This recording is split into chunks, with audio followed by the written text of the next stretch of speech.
na usapin. Ang akin pong pahayag ay naratibo ng isang convicted criminal. Ako po ay convicted, ako po'y nakulong. Ako po'y nabuhay kasama ang mga kriminal sa Bilibid. At kilala ko po ang underworld. Siguro po, maaring sa ibang bagay, mas maraming nalalaman ang aking mga kasamang senador, pero pag pinag-usapan po natin ang mga kriminal dito sa bayan natin, ako po ang magsasabi sa inyo, napakadami na pong kriminal sa atin na walang puso, ang mga halang ang kaluluwa. Napag-usapan po natin ang mga biktima ng sinasabing war on drugs, pero hindi po natin napag-usapan ang mga biktima ng mga durugista. Kung paano pinapatay ang kanilang mga anak, pinapatay ang kanilang mga asawa, pinapatay ang kanilang kapitbahay.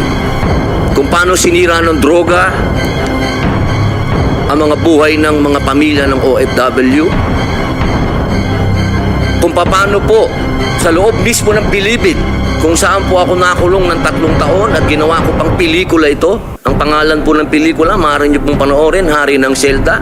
Dito po ay binunyag ko na sa loob mismo ng Bilibid ay nagluluto ng shabu. 1998 po yun. Kung bibilangin po natin yung taon na yun hanggang sa dumating ang Iron Man, ilang taon po yun. Ganun po kahaba ang mga panahon na namayani at talagang naghahari ang mga drug pusher sa Bilibid. Alam niyo po, mga mahal kong kababayan, wala po, totoo po. Ang kamatayan ng buhay ng isang tao ay yan po ay bigay ng Diyos. Yan po ay kayamanan, yan po ay regalo sa atin ng Diyos. Pero, mga mahal kong kababayan, ang ating pong bayan ay nasa bingit ng napakalaking kapahamakan. Kung hindi po tatitindig ang ating kapulisan, kung hindi po tatayo ang ating mga law enforcement, tayo po ay tatalunin ng mga sindikatong naghahari na nagluluto na ng mga droga kung saan-saan.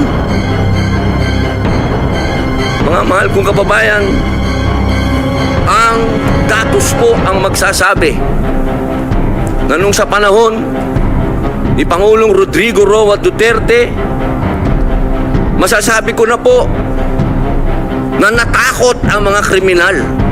Wala pa po siyang ginagawa. Doon lang sa commercial niya na last Christmas yun na to, natakot na ho ang napakaraming kriminal.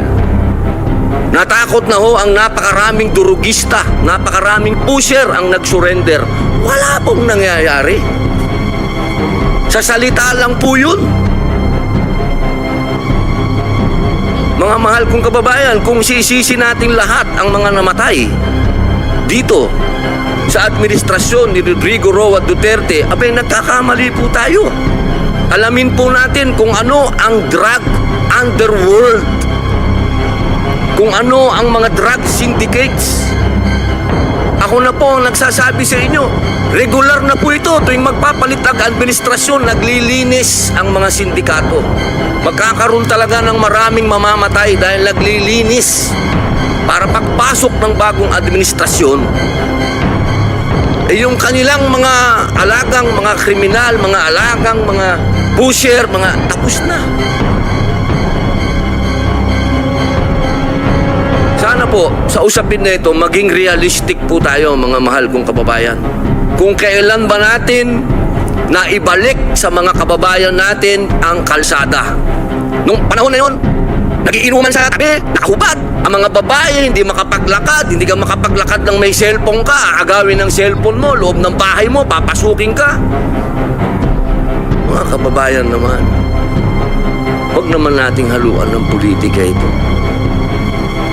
May mga bagay dito sa mundo na kailangan maging realidad tayo.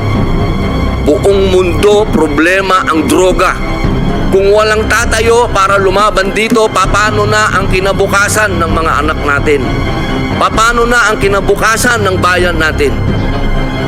Kaya sana po ang inihiling ko sa lahat dito sa pagdinig na ito, iwasan ng politika, At tingnan po natin kung saan talaga tayo tutungo ang bayan natin.